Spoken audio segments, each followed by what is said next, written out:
Hello, नमस्कार. श्री स्वामी समर्थ.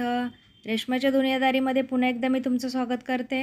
तर आज मी मखाण्याची खीर बनवणार आहे. ती कशी बनवते आज तुमच्यासोबत शेअर करणार आहे. तर इथं वेळ न घालवता आपण डायरेक्ट कृतीला सुरुवात करूया. तर इथं बघू शकता मी अर्धी वाटी मखाणे घेतलेले आहेत. तुम्ही किती लोकांसाठी खीर बनवता त्यानुसार तुम्ही मखाणे जास्त कमी करू शकता. तर बघा असे मखाणे असतात आणि तुम्हाला जितक्या लोकांसाठी बनवायचे त्यानुसार तुम्ही मखाणे घेऊ शकता. तर इथं मी अर्धी वाटी साखर घेतलेली. साखरसुद्धा तुम्ही तुमच्या गोडीनुसार कमी जास्त करू शकता. इथे थोडेसे ड्रायफ्रूट घेतलेले आहेत मी बघा. काजू, बदाम आणि पिस्ते आहेत. छोटेसे असे तुकडे करून घेतलेले आहेत. आपल्याला थोडंसं तूप ॲड करायचं आहे त्याच्यामध्ये, त्यामुळे तूप लागणार आहे आणि वेलची पावडर.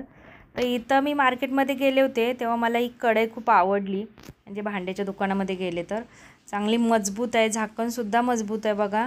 अगदी छान आहे. पकडायलासुद्धा ग्रीप अशी मस्त आहे.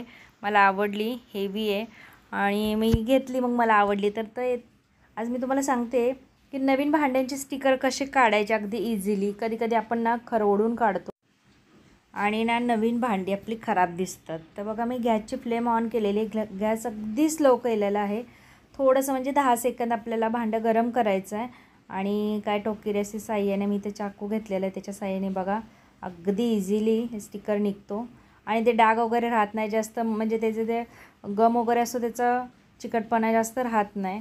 बघू शकता लगेच जे स्टीलची भांडी असताना, स्टीलच्या भांडीमध्ये आपण जेव्हा काही पदार्थ बनवतो तेव्हा एकदम स्लो गॅसवर बनवायचा किंवा मीडियम गॅसवर. ह्याच्यापेक्षा जास्त फास्ट गॅसवर बनवायचं, नाही तर काय होतं भांडं जळून जातं ना. आतले जे वस्तू आहेत त्यासुद्धा जळतात जे आपण पदार्थ बनवतो. तर मी छान घासून घेतलेली आहे बघा कडे.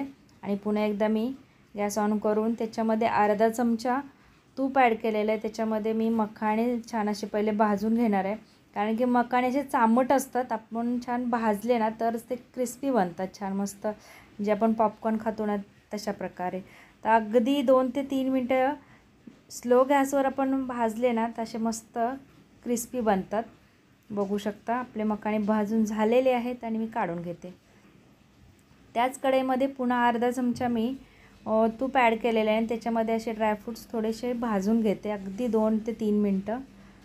आणि सतत आपल्याला अशा भांड्यामध्ये ना स्टीलच्या आपण जेव्हा स्वयंपाक बनवतो तेव्हा काळजीपूर्वक बनवायचे असतात, कारण की लगेच करपायचं याची भीती असते आणि गॅसची फ्लेम नेहमी स्लो किंवा मीडियमच ठेवायची असते. तर इथं बघा आपले ड्रायफ्रूटसुद्धा छान भाजून झालेले आहेत आणि काढून घेते ते सुद्धा मी.